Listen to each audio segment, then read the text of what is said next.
분계 처리를 하면서 분계를 코딩하는 것뿐만 아니라 분계를 코딩을 잘 해야지 이 조회 문제 같은 거 풀 수가 있잖아요. 그리고 조회 문제를 풀려면 그렇죠? 자기가 정리를 잘 해놔야 되겠죠. 아, 어디 메뉴 가면 빠르겠구나. 그렇죠? 굉장히 부담감이 높아진 건 사실이에요.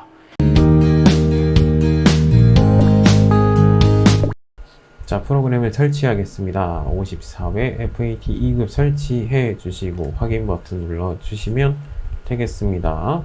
자, 감독관 확인 번호를 입력하시면 되겠죠. 네, 감독관 확인 번호 XC1입니다. 네, 시작. 네, 실무 수행 평가입니다. 자, 우리 회사는 드림뮤직입니다. 자, 우리 회사는 드림뮤직이고요. 자, 악기 도소매업을 운영하고 있는 개인 기업이라고 합니다. 2022년도 1월 1일부터 2022년도 12월 31일까지 다음에 자료를 참고해서 네, 수행과제를 완성하고요. 평가 물음에 답하세요. 자, 실무수행 기초정보관리 2회입니다. 자, 첫 번째 문제 가도록 하겠습니다. 첫 번째 문제는 뭐예요? 사업자 등록증에 의해서 거래처 등록을 수정하래요. 그쵸? 거래처요. 거래처. 자, 수행과제 보도록 하죠. 사업자 등록증을 확인을 하래요. 아, 요거를 확인을 해가지고 변경사항을 수정하세요. 메일 주소도 입력할 것이라고 되어 있네요. 그쵸? 메일 주소 입력해야 되겠네. 요거. 됐나요? 그리고 자료 설명 볼게요. 거래처 소리나라가 있군요. 여기 사업자 등록증과 관련된 내용 중 대표자명이 바뀌어 있대요. 그쵸? 네, 대표자명 김소리 씨로 바뀌었나봐요. 요거 고쳐주시면 되겠죠. 네, 사업자 등록증 사본을 받았다라는 것이죠. 자, 요거 프로그램 해가지고 요거 변경해 주시면 되겠죠. 그쵸? 네, 프로그램에 들어오셔가지고 회계 버튼 눌러주시면 되겠네. 첫 번째 문제, 거래처 등록 수정이죠. 자, F2 눌러가지고 찾기 버튼 누르면은 네, 거래처를 찾기 쉬울 거예요. F2 누르신 다음에 소리나라 입력하시면 되겠죠. 그러면 소리나라로 넘어가게 됩니다. 대표자 성명이 바뀌었죠. 네, 김소리 씨로 바꿔주시면 되겠네요. 자, 메일 주소도 입력할 것이라고 되어 있죠. 추가사항 쪽에 들어가셔가지고 메일 주소도 바꿔주시면 되겠죠.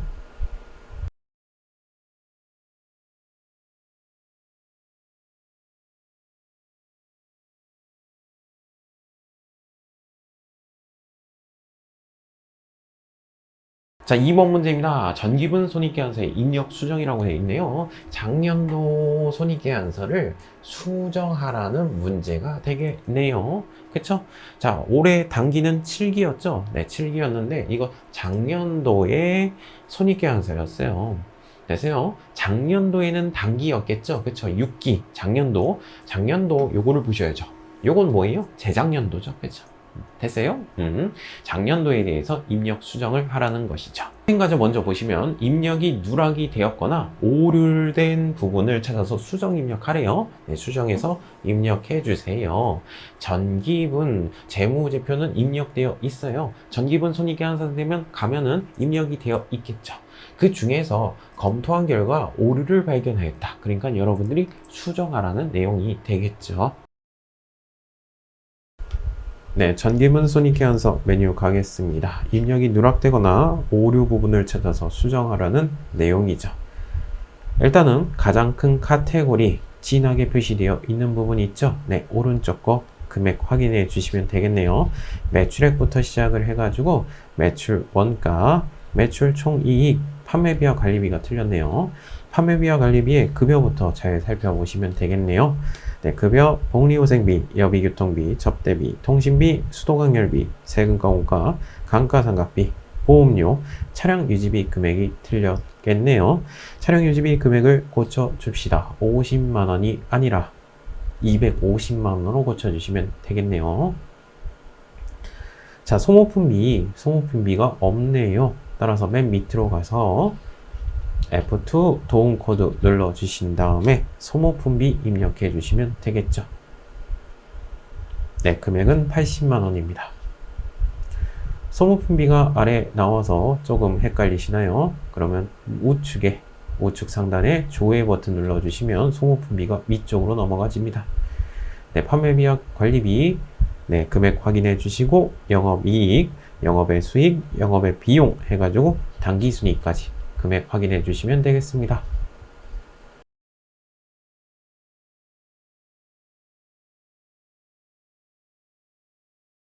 자, 내용이 어떤 내용이 틀렸나요? 자, 프로그램에 차량 유지비 금액이 틀렸죠? 그렇죠? 차량 유지비 금액 250만 원으로 고쳐주셔야 되겠네. 그렇죠? 자, 그리고 추가돼야 될 것들이 있죠? 네, 소모품비. 네, 소모품비가 요거 입력이 안 되어 있어요. 네, 요거 입력을 추가를 시켜 주셔야 되겠네요. 그렇죠? 카테고리별로 일단 진하게 표시되어 있는 부분이 있죠. 카테고리별로 일단 금액을 확인하시고, 네, 금액이 다르면은 요거 확인해 주시면 되겠죠. 모든 내용들 확인해 주시면 되겠습니다. 자, 실무 수행 거래 자료 입력입니다. 첫 번째 문제 가겠습니다. 증빙에 의한 전표 입력이라고 되어 있어요. 여기 증빙이 나와 있나 보죠? 요거에서 전표를 입력해 보래요. 일반 전표에다가 입력해야 되겠군요. 그렇죠? 영수증이 나와 있습니다. 자, 수행과제 거래 자료를 입력하세요. 거래 자료를 입력하라고 합니다. 자, 분계 처리하라는 것이죠. 네, 자료 설명 보시면요. 포장, 배송 전문 업체인 빠른 퀵 서비스에 판매할 상품을 뭐라고요? 판매할 상품을 배송을 하였다. 배송을 요청하였다. 당사 부담, 우리 회사가 부담하였다. 현금으로 지급하였다. 자, 분계 처리 한번 해보죠. 자, 현금이 빠져나갔죠. 자산의 감소는 오른쪽 대변에 현금 쓰시면 되겠네요. 그쵸? 네, 얼마가 빠져나갔어요? 27,000원이 빠져나갔죠. 그쵸? 현금 27,000원. 자, 그리고 판매에 대한 운임이죠. 그쵸? 택배비가 들어간 거죠. 판매에 대한 운임은 뭐라고 쓰기로 했어요? 비용의 발생은 왼쪽 차변에 운반비라는 단어를 쓰기로 했었죠. 운반비. 네, 운반비라는 단어로 해가지고 27,000원 쓰시면 되겠죠. 아까 전에 이론 문제는 뭐였어요? 구입하는 과정이었죠. 구입하는 과정에서 어쩔 수 없이 들어가는 지출, 부대 비용이라서 가산시켰는데 이건 판매에 대한 운임이죠. 그렇죠? 운반비라는 단어를 쓰셔야 되겠죠. 네, 정답은 여기 되겠네요. 요거 분계 코딩 하시면 되겠네. 그렇죠? 날짜는 언제 날짜? 7월 15일자 날짜로 요거 회계상 거래가 발생했으니까 요때 분계 코딩을 해 주시면 되겠죠. 자, 두 번째 문제입니다. 증빙에 의한 전표 입력 자료 1번이 나와 있네요. 건강보험료 영수증 나와 있죠. 자, 그리고 자료 2번으로 한번 가보죠. 네, 자료 2번 가시면 보통예금 거래 내역이 나와 있네요. 보통예금 통장에서 돈이 빠져나갔나 봐요. 내용 살펴보죠. 자, 수행과제 거래 자료를 입력해 보세요. 분계를 코딩해 보세요. 자료 설명 읽어보죠. 7월분 급여를 지급한 부분에 대해서 건강보험료와 장기 요양보험료를 납부 기한 이래 농협은행 보통예금 계좌에서 이체해서 납부하였다. 16만 7,500원 중에서 50%는 급여를 지급할 때 50%는 급여를 지급할 때 원천 징수한 금액이래요. 사장님이 근로자를 대신해서 떼어놓은 금액 있죠. 그게 뭐죠? 예수금이죠. 이게 예수금이란 얘기죠. 그리고 나머지 부담금 50%는 회사 부담금이다. 그쵸? 요거는 비용 처리해 주셔야 되겠네요. 회사 부담금을. 그쵸? 자, 요거 분계 처리 해보도록 합시다. 사장님이 종업원을 대신해서 떼어놓은 금액 뭐죠? 예수금이죠. 예수금을 납부하는 분계 처리죠. 네, 예수금이 사라집니다.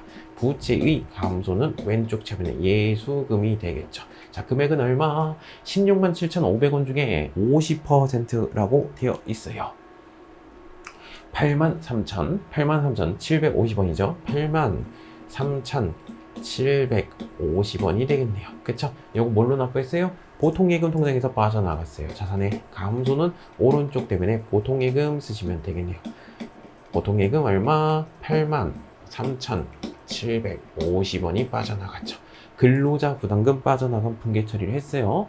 자, 이제 회사 부담금도 내야 되겠죠. 회사 입장에서 쓴 거, 비용의 발생은 왼쪽 차변에 네, 직원의 건강을 위한 지출이죠. 직원의 건강을 위한 지출, 복리후생비라는 단어 쓰시면 되겠네요. 네, 복리후생비. 복리후생비라는 단어로 해가지고 50%니까 얼마? 83,750원의 비용이 발생했죠. 지출. 그리고 보통예금 통장에서 돈이 더 빠져나갔겠네요. 얼마? 3,750원이 더 빠져나갔겠네요. 이게 뭐예요? 167,500원이죠. 되세요? 요거 분계 코딩 해주시면 되겠네. 3번 왼쪽 차변, 3번 왼쪽 차변, 4번 오른쪽 대변 해가지고 코딩 해주시면 되겠네. 자, 회계상 거래는 언제 발생했어요? 8월 10일자 날짜에 요때 분계 처리 코딩해 주시면 되겠네요. 그쵸? 건 채무, 예금 통장에도 거래처 등록하셔야 되겠죠? 그쵸? 보통 예금은 어느 통장에서 빠져나갔어요? 농협은행이죠. 그쵸? 요거 거래처 등록해 주셔야죠. 농협은행. 이렇게 코딩을 해주시면 되겠네요. 되세요? 다음 문제입니다. 증빙에 의한 전표 입력입니다. 거래 자료를 입력하세요. 분계를 코딩해 보세요. 단 자산으로 처리할 것이라고 돼 있네. 자산 계정 과목으로 처리할 것.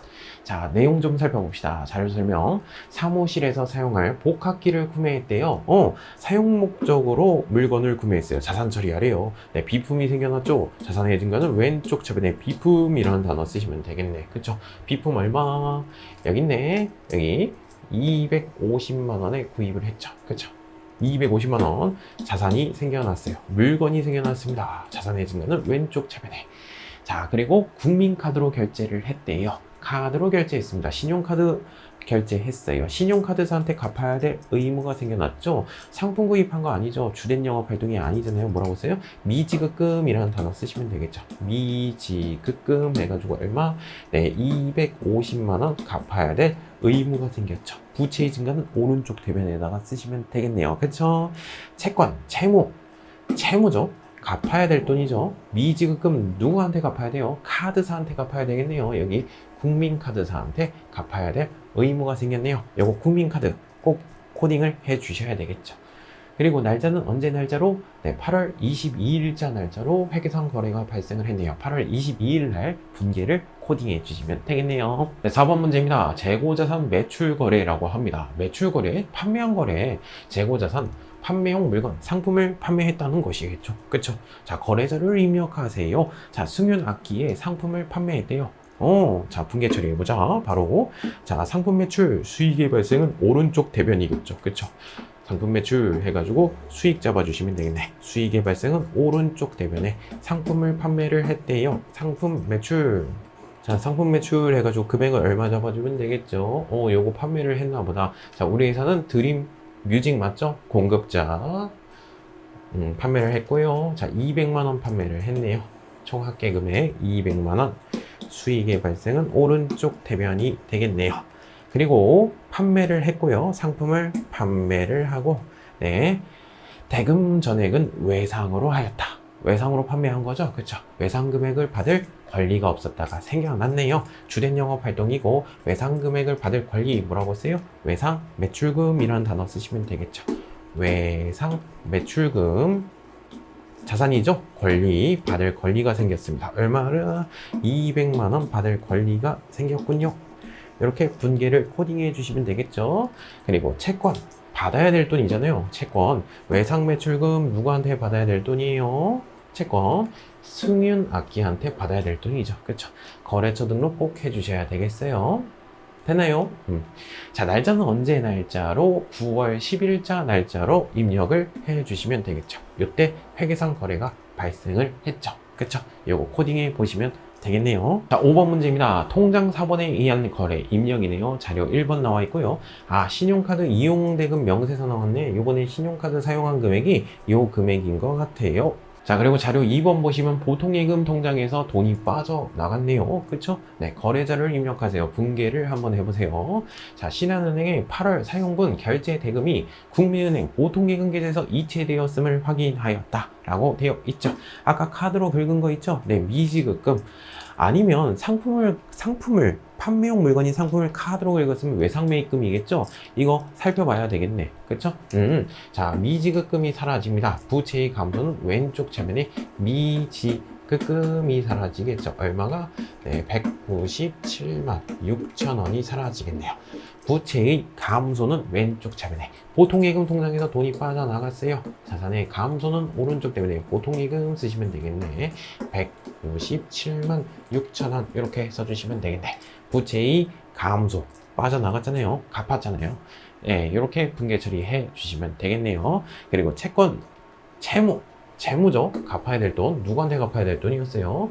네, 신한카드사죠. 네, 신한카드 거래처 등록해 주시고, 그리고 보통예금 통장에도 거래처 코드 입력해 주셔야죠. 어디죠? 네, 국민은행이죠. 네, 국민은행 코드 입력해 주시고, 날짜는 언제 날짜? 9월 25일자에 회계상 거래가 발생했네요. 이때 당시에 분계를 코딩해 주시면 되겠네요. 자, 6번 문제입니다. 약소금의 수치 거래라고 되어 있네요. 자, 어음을 받았나 보죠. 그렇죠? 자, 우리 회사는 드림 뮤직 맞죠? 그렇죠? 네. 누가 써주세요? 수연 플롯이 이 각서를 써줬네요. 갚겠다라는 각서를 쓴 것이죠. 네, 날짜는 9월 26일자에 이 각서를 쓴 것이고, 네, 얼마? 500만원 갚겠다라는 각서를 쓴 것이죠. 언제까지 갚겠대요? 12월 26일까지 갚겠다라고 합니다. 여기에 오시면 네, 돈을 준다고 합니다. 자, 일단 첫 번째 수인과제 첫 번째 거래 자료를 입력하세요. 분기를 한번 코딩을 해보세요. 라는 것이죠. 그쵸? 자, 내용 살펴봅시다. 수용 플롯의 상품 외상 판매 대금. 외상으로 판매한 금액이 있대요. 그러니까 외상 매출금이겠죠? 외상 매출금이 있었어요. 받아야 될 돈이 있었거든요. 입으로 받을 권리가 있었거든요. 근데 이제 입으로 받는 거 이제 못 믿겠으니까 어떻게 했어요? 어음으로 수취하였다. 각서를 받았다. 라는 내용이죠. 자, 분계 처리 한번 해보도록 할게요. 자, 입으로 한 거 이제 받을 권리가 사라집니다. 외상 매출금이 사라지겠죠? 그쵸? 외상 매출금이 사라집니다. 자, 외상 매출금 얼마가 되겠어요? 500만 원이 되겠죠. 500만 원. 입으로 받아야 될 권리가 사라집니다. 그리고 어음을 받았죠. 주된 영업 활동 맞죠? 어음을 받았다. 받을 어음이라는 단어를 쓰시면 되겠네요. 받을 어음. 그래가지고 얼마?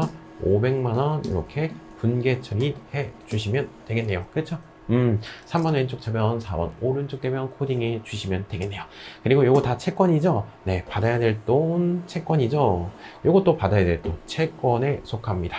따라서 거래처 코드를 입력해 주셔야 되겠죠. 어디? 수연 플롯. 그쵸? 둘 다 수연 플롯 해주시면 되겠어요.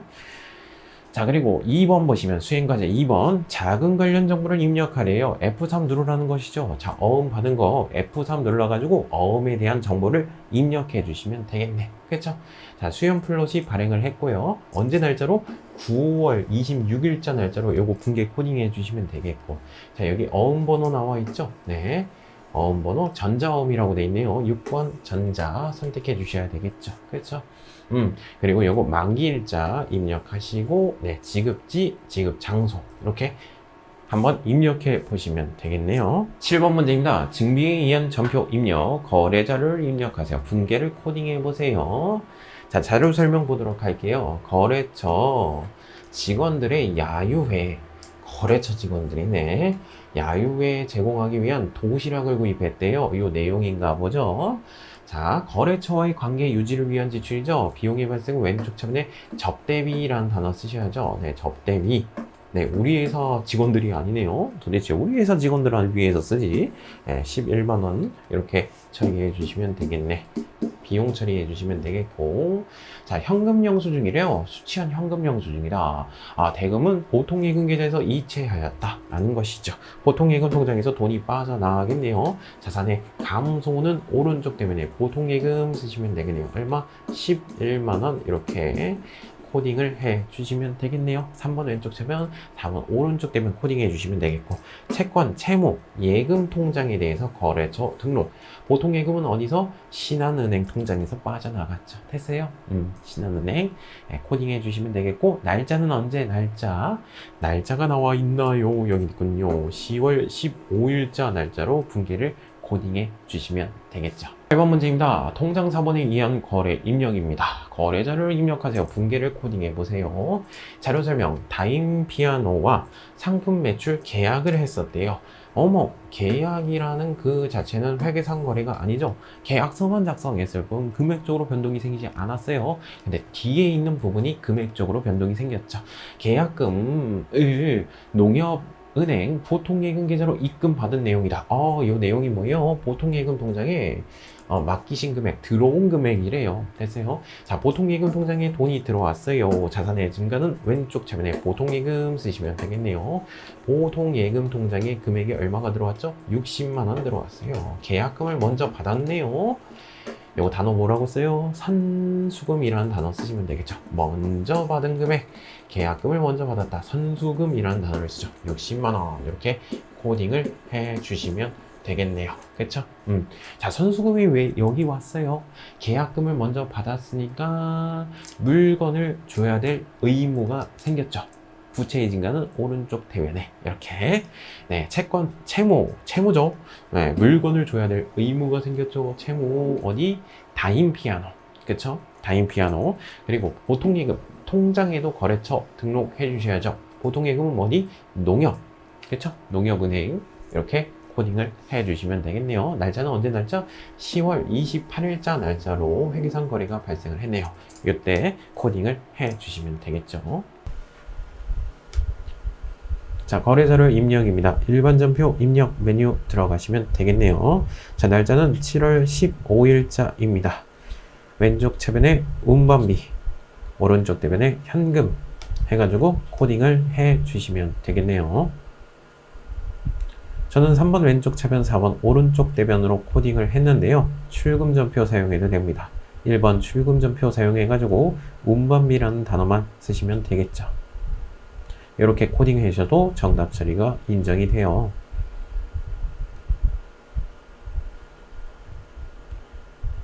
날짜를 고쳐보죠. 8월 10일자입니다. 8월 10일자 왼쪽 차변에 예수금 83,750원, 왼쪽 차변에 복리후생비 800원대 83,750원, 4번 오른쪽 대변 보통예금 해가지고 167,500원 코딩을 해주시면 되겠어요. 그리고 통장에다가 거래처 등록해 주셔야죠. 코드에서 농협 해가지고 쓰시면 되겠네요. 날짜를 고쳐보겠습니다. 8월 22일자입니다. 왼쪽 차변에 비품 250만원, 오른쪽 대변에 미지급금 250만원 코딩을 해주시면 되겠네요. 그리고 미지급금은 채무, 갚아야 될 돈이죠. 카드사한테 갚아야 될 돈, 거래처 코드 입력해 주셔야 되겠습니다.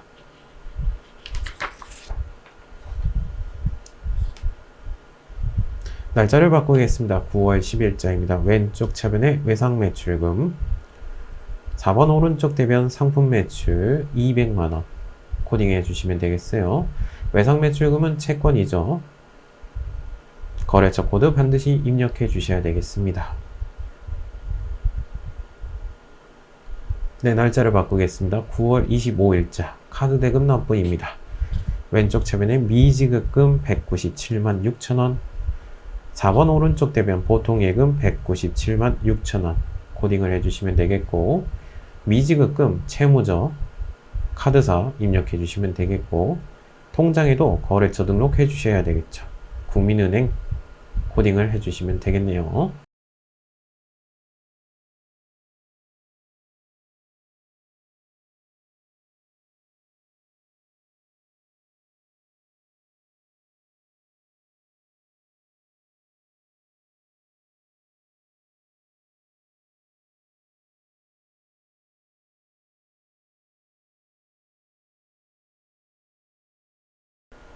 어음 수치 거래입니다. 9월 26일자로 날짜 바꿔주시면 되겠죠. 왼쪽 차변에 받을 어음 500만원 코딩을 해주시고요. 오른쪽 대변에 외상 매출금 500만원 코딩을 해주시면 되겠네요. 그리고 어음 채권이죠. 외상 매출금도 채권이고요. 둘 다 거래처 코드를 입력해 주셔야 되겠습니다. 그리고 어음에 대해서 적요 쪽에다가 F3 눌러가지고 어음에 대한 정보를 꼭 입력을 해 주셔야 되겠습니다. 보관 맞고요. 전자어음입니다. 6번 선택해 주시고, 자, 어음을 받았기 때문에 어음 번호 그대로 입력해 주시면 되겠습니다. 어음이라는 각서를 쓴 날짜 발행일 맞고요. 만기일자를 쓰셔야 되겠네요. 2022년도 12월 26일자로 해가지고 입력해 주시면 되겠습니다.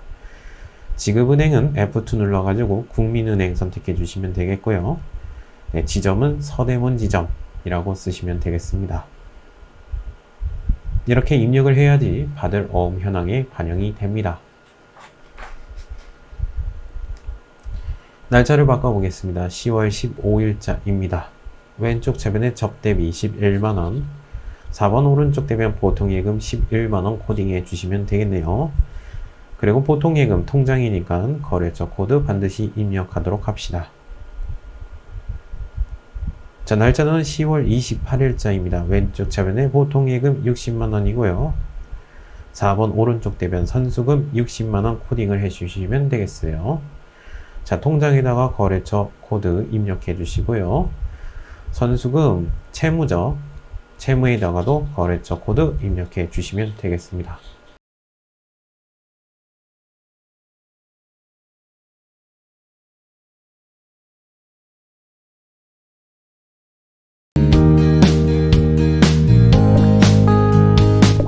자, 실무수행 전표 수정 편입니다. 전표를 수정하라는 내용이죠. 그렇죠? 오류 수정 문제네요. 자, 1번 문제. 입력 자료를 수정을 하네요. 입력된 자료가 있는데 수정하래요.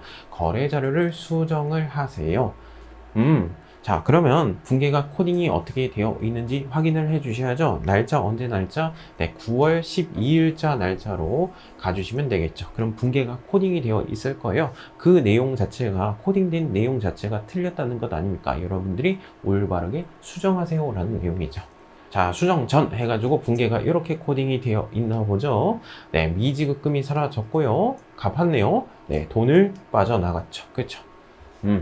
자, 자료 설명 읽어볼게요. 찬미악기에서 상품을 구입하기로 하고 약속만 한 것이죠. 여기까지 회계상 거래가 발생하지 않았죠.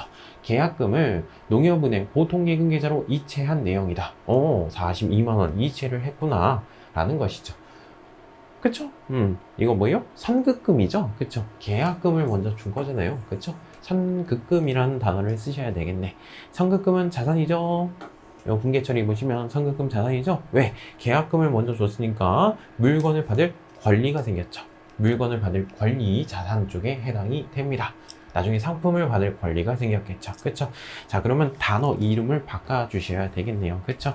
네, 분계 처리가 이렇게 되어 있는데요. 뭘로 바꿔주시면 돼요? 미지급금이라는 단어가 아니라 선급금이라는 단어로 바꿔주시면 되겠죠. 단순히. 그쵸? 네, 이렇게 바꿔주시면 되겠습니다. 자, 두 번째 문제입니다. 입력자료 누락이라고 되어 있대요. 이건 누락된 거구나. 그럼 일반전표 입력하고 똑같은 내용이네. 그냥 자체가 수정 내용이 아니네. 그쵸? 자료 1번 보시면 자동차 보험 증권이 나와 있군요. 자동차 보험에 들었나 봐요. 네, 자료 2번 보시면 보통예금 통장에서 돈이 빠져나갔네요. 보험료가. 자, 수행과제 거래 내역을 확인한 후 추가적으로 입력하세요. 자산으로 처리할 것이라고 되어 있어요. 자, 이 문제 조금 어려웠을 겁니다. 근데 자, 자산으로 처리하래요. 자산. 자, 업무용 승용차 보험료를 보통예금 통장으로 납입한 거래가 일반 전표에 누락이 되었다. 자, 분계 처리 한번 해보도록 하죠. 자, 보통예금 통장에서 돈이 빠져나갑니다. 자산의 감소는 오른쪽 때문에 보통예금이라고 쓰시면 되겠네. 보통예금 통장에서 얼마가 빠져나갔어요? 네, 82만원이 빠져나갔네요. 82만원.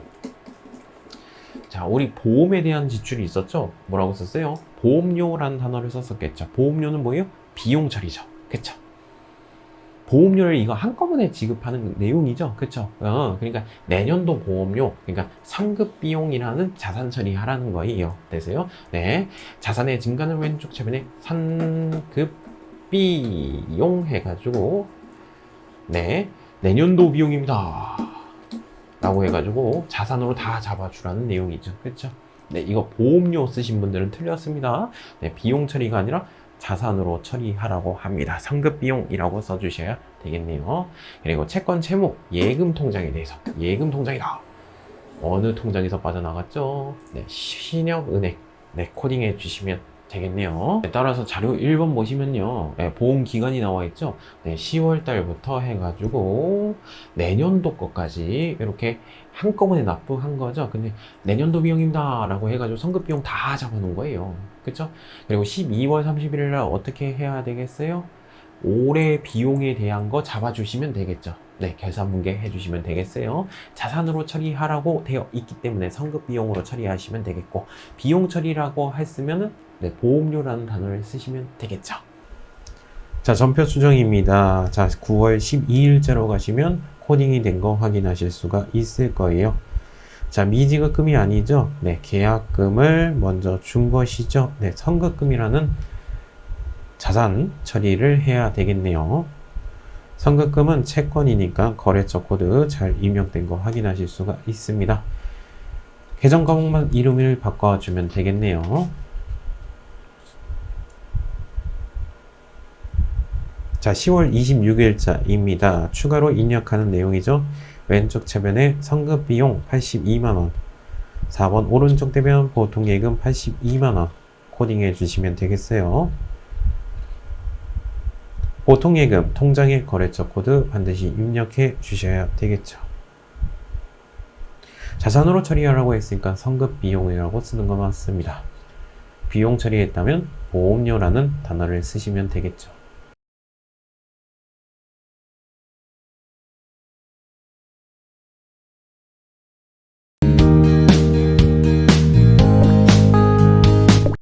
자, 실무 수행 결산편입니다. 자, 1번 수동 결산과 자동 결산이 있습니다. 자, 수행까지 해보도록 하죠. 자, 수동 결산 또는 자동 결산 메뉴를 이용해서 결산을 완료하세요 라는 것이죠. 12월 30일 날 분계 처리를 해보세요. 자료 설명 1번 단기 대여금 돈 빌려준 거에 대해서 아직 못 받은 이자를 잡아달래요. 그쵸?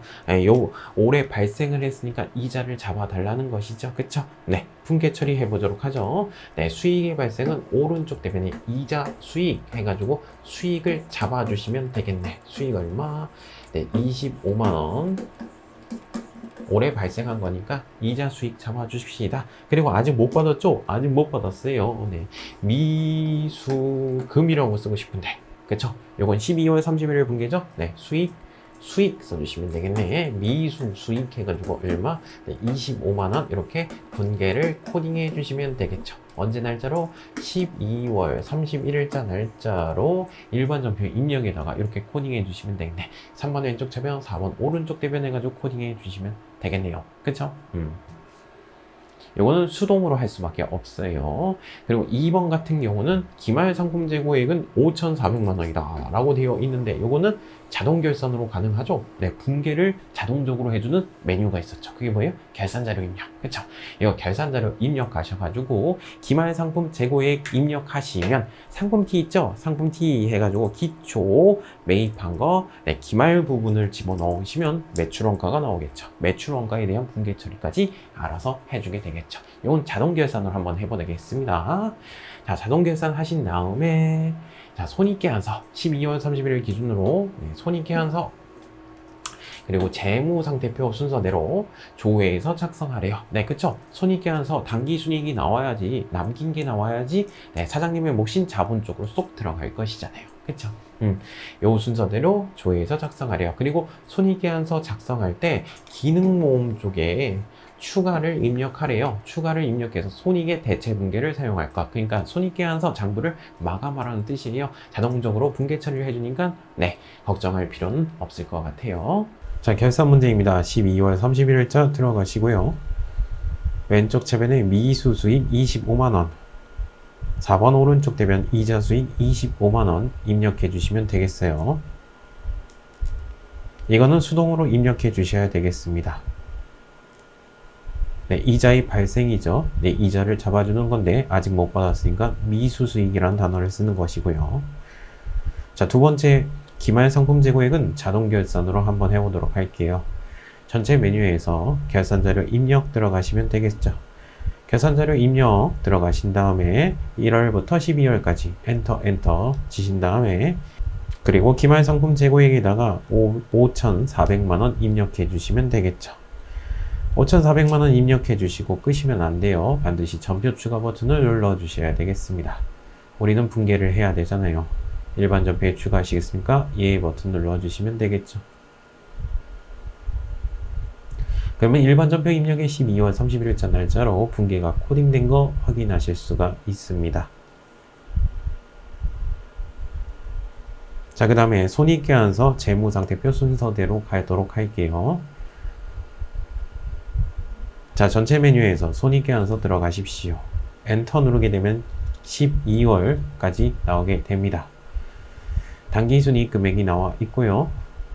우측 상단에 기능 모음 버튼 눌러가지고 추가 버튼 눌러주시면 손익의 대체 분개가 자동적으로 완성되게 됩니다. 저 당기순이익 금액은 재무상태표 쪽으로 쏙 들어가게 되겠죠. 재무상태표 들어가신 다음에 엔터 12월로 치게 되면 당기의 손익계산서 당기순이익 금액이 불러진 거 확인하실 수가 있을 거예요. 그리고 전체 메뉴에서 일반 전표 입력 12월 31일자로 날짜로 가시면 손익분기가 자동적으로 되어 있는 거 확인하실 수가 있습니다.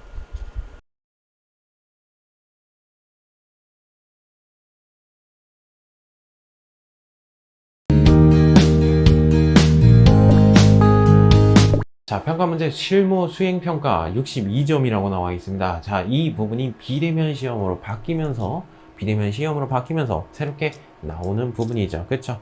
자, 여러분들이 지금까지 입력했던 거 그건 채점하지 않아요. 그걸 채점하는 게 아니라 요 내용을 채점하게 됩니다. 선생님 그러면은 지금까지 입력 내용 안 하고 요것만 풀면 되겠네요. 아니죠. 그렇죠? 그게 아니죠. 입력을 해야지 요 문제까지 맞게 되어 있습니다. 따라서 입력을 하셔야 됩니다. 네. 입력을 한다고 해서 그게 정답 처리가 되는 건 아니에요. 입력을 해야지 이 문제를 풀 수가 있겠죠. 그죠? 자, 조회 문제입니다. 아무래도. 자, 처음으로 나오는 내용이기 때문에 여러분들 당황하셨을 거라고 생각은 듭니다. 여하튼. 네, 한번 보도록 합시다. 자, 11번입니다. 자, 거래처별로 기본사항과 추가사항에 옳지 않은 것은, 자, 1번 보시면 뭐 트라이앵글 거래처명이 나와 있군요. 대표자, 주민, 메일 주소, 요건 어디서 확인할 수 있어요? 거래처 등록에서 확인할 수 있죠. 자, 여러분들 이 조회 문제를 풀기 위해서는 여러분들 그 메뉴에 대해서 기능을 정확하게 알고 계셔야 돼요. 여러분들이 회사 등록부터 해가지고 조회 문제까지 한번 쭉 돌려보셨을 거예요. 어떤 책이든지 상관이 없이. 그 거래처 등록하실 때 요거 내용 여기다가 입력하지 라고 기억이 드신다면 요 문제를 풀 수가 있는 거예요. 됐어요? 이런 식으로 문제 푸셔야 돼요. 자, 이거 어디 가시면 돼요? 거래처 등록 메뉴 가시면 찾아낼 수가 있어요. 그리고 메일 주소는 어디? 추가사항 쪽에 표시가 되어 있겠죠. 요거 한번 찾아보시면 되겠어요. 자, 12번 문제입니다. 자, 외상매출금 잔액으로 오른 것은, 자, 거래처별로 외상매출금 잔액으로 오른 것은, 자, 잘 들으세요. 자, 계정 과목의 금액을 물어보면 총계정 원장 가시는 게 좋습니다. 여기서 말하는 좋다는 말은요, 다른 데에서 찾을 수 있어요. 좋다는 말은요, 많이 나온다는 뜻이에요. 되세요?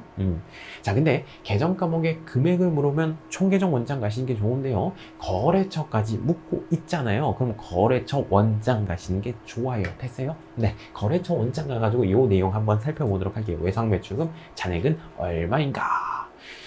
자, 13번 문제입니다. 자, 13번 문제는 뭐예요? 미지급 금액, 금액으로 옳지 않은 것은 이라고 되어 있는데, 카드사별 거래처가 나와 있죠? 이것도 거래처 원장 가시면 되겠네. 요거 찾아보도록 하세요. 자, 그리고 14번 문제입니다. 은행별 예금 잔액으로 오른 것은, 자, 우리 예금 잔액, 통장의 잔액 확인하는 게 있었죠? 예적금 현황이라는 메뉴가 있었어요. 거기 들어가시면 잔액들이 나오게 되겠습니다.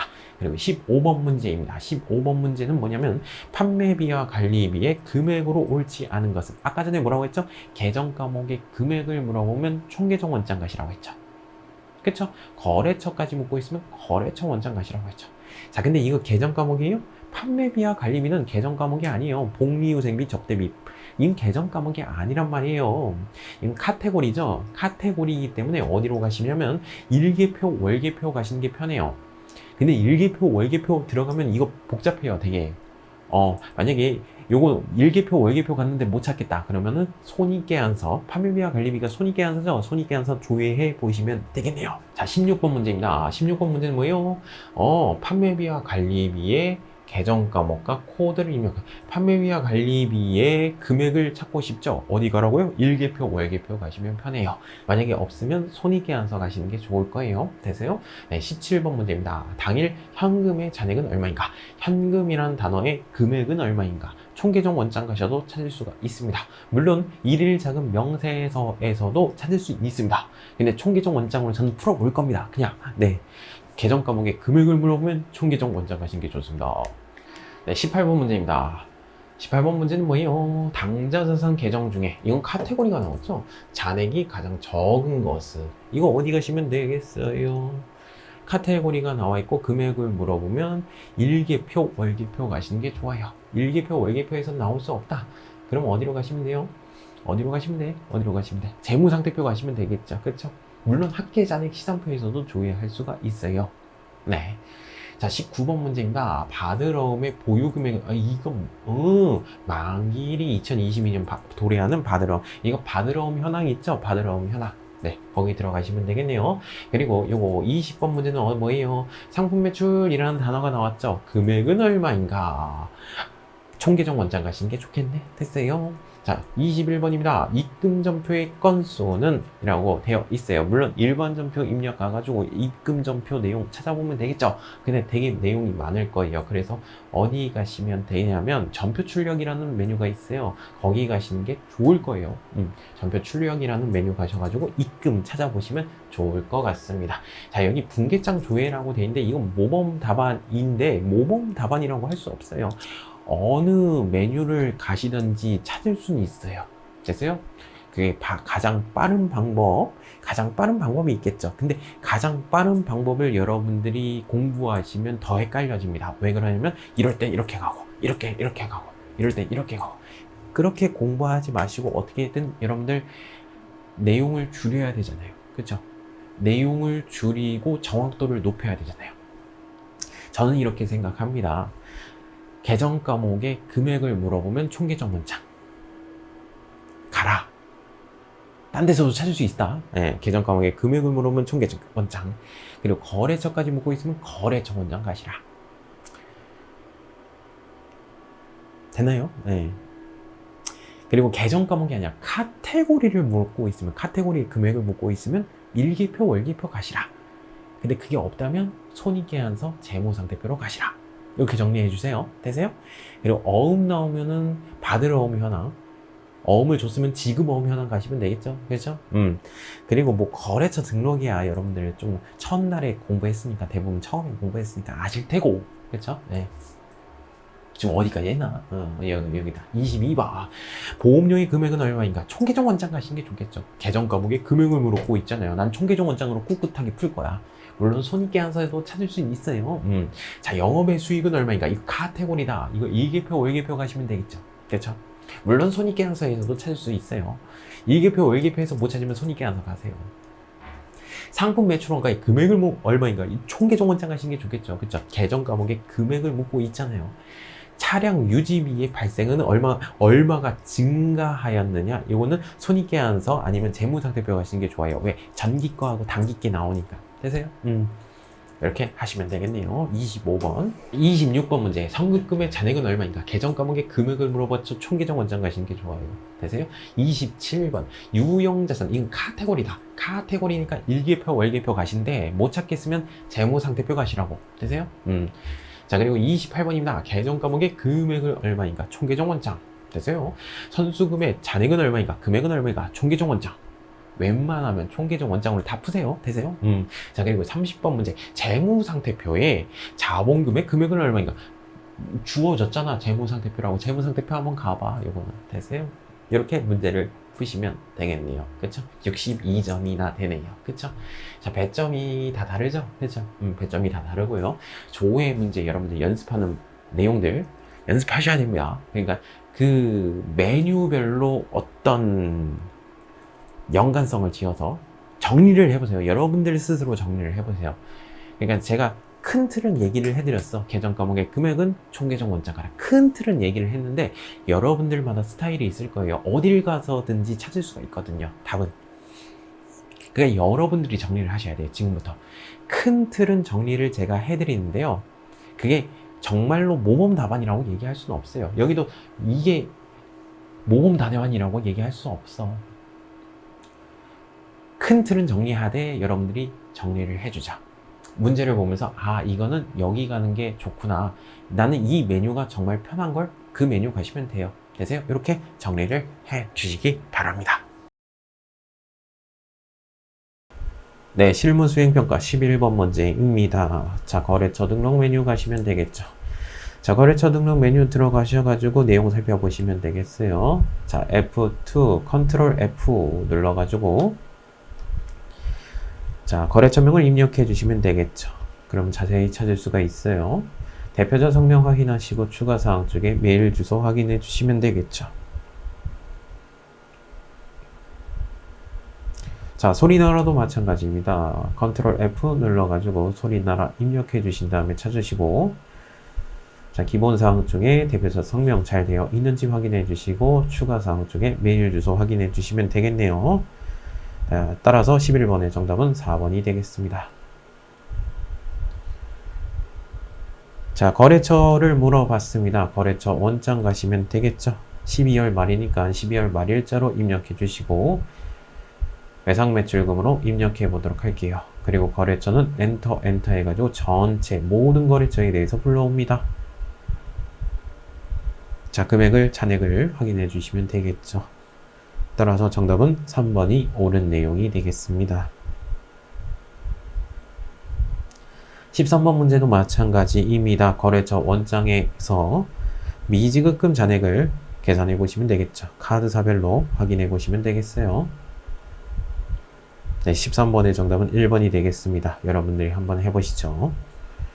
14번 문제입니다. 예적금 현황을 가시면 좋겠네요. 잔액을 확인하시면 되겠죠. 은행별로, 통장별로 잔액을 확인하실 수가 있습니다. 14번의 정답은 3번이 되겠습니다. 15번 문제입니다. 카테고리별로 금액을 확인하실 수 있는 메뉴인 일개표, 월개표 일단 들어가겠습니다. 1월 1일부터 12월 31일까지 판매비와 관리비를 보시면 되겠죠. 그리고 비용 처리니까 왼쪽 차변에 합계를 보시면 되겠네요. 소모품비 금액 확인하시고요. 운반비 확인하시고 접대비 확인하시고 광고 선전비 확인하시면 되겠죠. 네, 정답은 2번이 틀린 표현이 될 것입니다. 오른쪽 대변의 합계에 개도 표시가 되어 있는데 이거 손익분계 한 것이죠. 네, 15번은요. 손익계산서 가서도 조회하실 수가 있습니다. 손익계산서 한번 들어가 보도록 할게요. 12월 날짜로 들어가시면 판매비와 관리비 금액 있죠? 잔액만 나와 있습니다. 따라서 정답은 2번 운반비 금액이 틀렸습니다. 16번 문제입니다. 판매비와 관리비 카테고리의 금액을 물어봤네요. 일개표, 월개표 가시는 게 좋겠죠? 8월 1일부터 8월 31일까지 들어가시면 되겠네요. 판매비와 관리비 찾아보신 다음에 발생 금액이 가장 큰 거, 비용 처리니까 왼쪽 차변의 합계를 보시면 되겠죠. 자, 가장 큰 금액을 찾아보니까 복리후생비 같습니다. 그렇다면 계정 과목의 코드를 찾아야 되는데 복리후생비를 더블 클릭 눌러주시면 우측 상단에 811번 해가지고 코드 번호가 나와 있습니다. 네, 정답은 811번이 되겠습니다. 17번 문제입니다. 현금의 잔액은 얼마인가? 총계정 원장 가셔도 되겠습니다. 아니면 일일자금 명세라고 해가지고 격리일보 들어가셔도 될 것 같아요. 일단 먼저 총계정 원장 한번 들어가 보도록 하겠습니다. 계정 과목은 현금 입력해 주시면 되겠네요.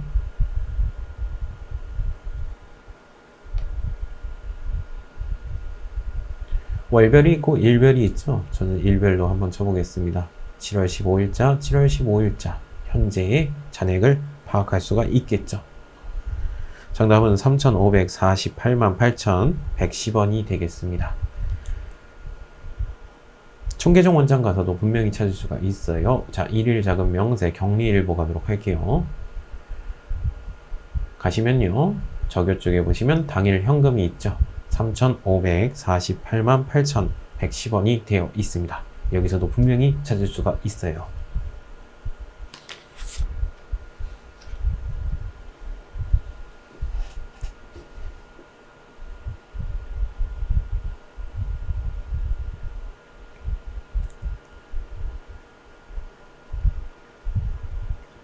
18번 문제입니다. 당전산이라는 카테고리가 나와 있군요.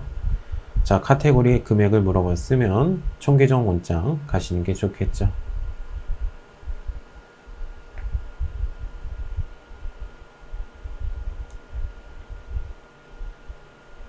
자, 18번 문제입니다. 당자자산이라는 카테고리의 금액을 물어봤습니다. 잔액이 가장 작은 거 합계시산표 한번 가보도록 할게요. 자, 날짜는 12월 31일자로 입력해 주시면 되겠죠. 그럼 당자자산 카테고리 중에서 가장 적은 계정 과목의 금액을 한번 찾아봅시다. 가장 적은 금액이 미수수익인 것 같네요. 자, 미수수익의 코드를 알고 싶죠. 미수수익 더블클릭 눌러주시면 우측 상단에 116번 미수수익이 나와 있을 것입니다. 따라서 18번의 정답은 116번이 되겠습니다. 19번 문제입니다. 받으러옴의 보유 금액은 얼마인가? 받으러옴 현황 가시면 되겠죠. 만기일이 2022년도에 도래를 한대요. 만기일 쳐보시면 되겠죠. 2022년도 1월 1일부터 2022년도 12월 30일까지 만기가 된 거 확인해 주세요. 어음이 4개가 나오는데 이거 다 뭐예요? 22년도에 만기가 된다는 것이죠. 전체 금액을 물어봤으니까 6천만원, 300만원, 100만원, 500만원 합치시면 되겠죠. 6,900만원이 되겠죠. 19번의 정답은 6,900만원이 되겠습니다. 20번 문제입니다. 계정 과목의 금액을 물어봤습니다. 총계정 원장 가시는 게 좋겠죠. 네, 총계정 원장 가가지고 금액을 살펴보시면 되겠어요. 일개표, 월개표 가서도 분명히 찾을 수는 있긴 있어요. 근데 금액을 찾기가 너무 어렵습니다. 월별로 물어봤잖아요. 전체 금액이 나와줬죠. 네, 월별로도 찾을 수 있습니다. 월계표 들어가셔가지고 찾을 수는 있는데 저는 총계정 원장 들어가도록 할게요. 자, 계정 과목의 금액을 물어보면 총계정 원장 가시는 게 좋습니다. 자, 월별로 나와줬죠. 단기에 상품 매출이 가장 적게 발생한 거, 상품 매출은 수익이니까 오른쪽 대변에 발생을 하겠죠. 가장 수익 금액이 적은 달은 9월달이죠. 정답은 9월달이 되겠습니다. 자, 21번 문제입니다. 입금전표의 건수를 물어봤어요. 자, 한번 일반전표 입력 한번 들어가 보도록 할까요? 일반전표 입력에 들어가시면 월, 일을 쳐야 됩니다. 1월달을 입력하시면 입금전표를 찾아야 되는데 너무 내용이 많습니다. 회계상거래가 많기 때문이죠. 전표 출력 메뉴 들어가겠습니다. 1월 1일부터 12월 31일까지 자, 구분 쪽에서 입금을 선택해 주시면 되겠죠. 그리고 엔터 치신 다음에 입금 전표만 확인하실 수가 있습니다. 전체 내용 확인하시면 되겠네요. 하나, 둘, 셋, 넷, 다섯, 여섯, 일곱, 여덟, 아홉, 열, 열하나, 열둘, 열셋, 열넷, 열다, 열여섯, 16건이 되겠습니다. 따라서 21번의 정답은 16건이 되겠습니다. 자, 22번 문제입니다. 보험료라는 단어의 금액을 물어봤으니까 총계정 원장 가시는 게 좋겠죠. 계정 과목 F2 눌러주신 다음에 보험료 선택해 주시면 되겠어요. 네, 보험료는 비용이기 때문에 왼쪽 차변에 나오겠죠. 83만 6천원, 75만원, 250만원, 396만원 합쳐주시면 되겠네요. 정답은 804만 6천원이 되겠어요. 23번 문제입니다. 카테고리 금액을 물어봤습니다. 일개표, 월개표 가시면 되겠죠. 수익이니까 오른쪽 대변을 살펴봐야 되겠죠. 848만원이 되겠습니다. 23번의 정답은 848만원이 되겠어요. 물론 손익계산서 가서도 조회하실 수가 있습니다.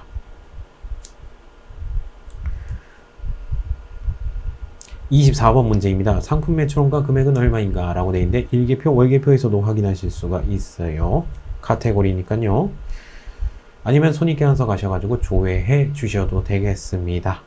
자, 24번의 정답은 1억 5,421만 5천원이 되겠습니다. 25번 문제입니다. 차량 유지비의 금액은 얼마가 증가하였느냐? 단기하고 전기 거 비교를 해 주셔야 되겠죠. 요거 같은 경우는 손익계산서 가시는 게 좋습니다. 왜? 단기하고 전기가 비교가 되니까요. 250만 원이었었는데 늘어났죠. 빼주시면 되겠네요. 정답은 409만 4,200원이 되겠습니다. 26번 문제입니다. 선급금의 잔액은 얼마인가? 계정 과목에 금액을 묻고 있군요. 총계정 원장 갈게요. 선급금의 잔액을 물어봤죠. 12월 31일 날 잔액을 살펴봅시다. 192만 원이 되겠네요. 26번의 정답은 192만 원이 되겠습니다. 자, 27번 문제입니다. 유용재산 카테고리가 나와 있고요. 네, 금액을 물어봤습니다. 잔액을 물어봤죠. 일개표, 월개표 한번 들어가 보면요. 잔액은 안 나와 있죠. 그쵸? 따라서 요거 같은 경우는 재무상태표 가시는 게 좋아요. 네, 재무상태표 들어가가지고 확인해 주시면 되겠죠. 재무상태표 12월 달로 입력을 해 주시면 되겠죠. 자, 유용재산 카테고리 찾아주시고요. 유용재산 계정 과목 중 잔액만 나와 있죠. 잔액 중에서 가장 큰 금액을 찾아보시면 되겠죠. 비품이 되겠군요. 비품의 코드 번호를 알고 싶죠. 비품을 더블 클릭 눌러주시면 우측 상단에 212번인 거 확인하실 수가 있어요. 28번 문제입니다. 계정 과목의 금액을 물어봤죠. 총계정 원장 가시는 게 좋겠네요. F2 눌러가지고 예수금 금액 찾아보시면 되겠죠. 우리는 잔액을 물어봤습니다. 12월 31일 날 잔액을 확인해 주시면 되겠죠. 자, 금액은 1,310만 2,380원이 되겠어요. 29번 문제입니다. 선수금의 잔액을 물어봤습니다. 계정 과목의 금액, 선수금 입력해 주시면 되겠죠.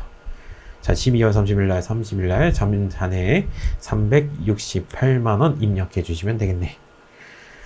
30번 문제입니다. 재무상태표의 자본금을 물어봤죠. 재무상태표 가시면 되겠네요. 재무상태표 들어가가지고 자본금 금액 확인해 주시면 되겠죠. 정답은 2번이 되겠습니다.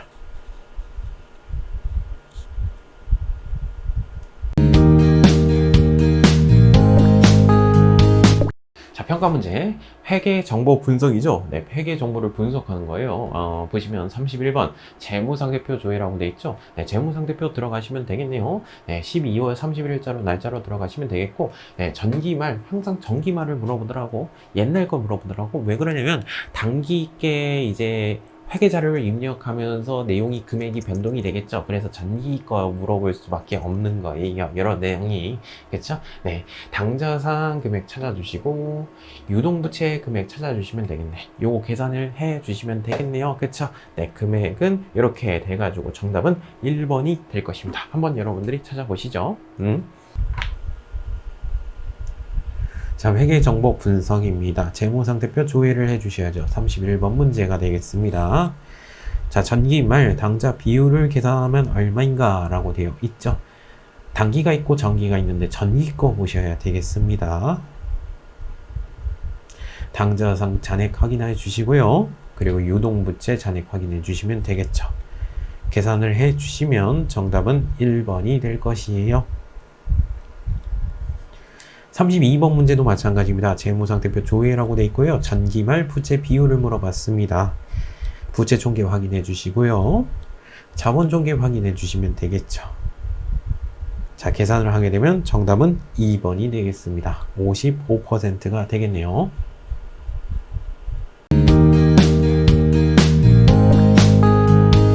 자, 32번 재무상태표 조회입니다. 재무상태표 들어가시면 되겠죠. 재무상태표에 들어가가지고 전기말, 작년도 말 부채 비율은 얼마인가? 자, 부채 총계 금액 찾아보시면 되겠죠. 자본 총계 금액 찾아보시면 되겠죠.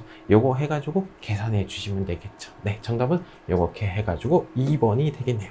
되세요? 네, 이렇게 하시면 되겠네요. 자, 비대면 시험으로 이렇게 바뀌면서 여러분들은 어떻게 보면 힘들어졌을 수도 있는데요. 왜 그러냐면 이론 문제가 15문제가 아니라 10문제로 이제 줄어들었어. 그렇죠? 2점짜리였는데 이제 3점짜리가 됐죠? 약간 이론에 대한 부담감도 있을 거예요.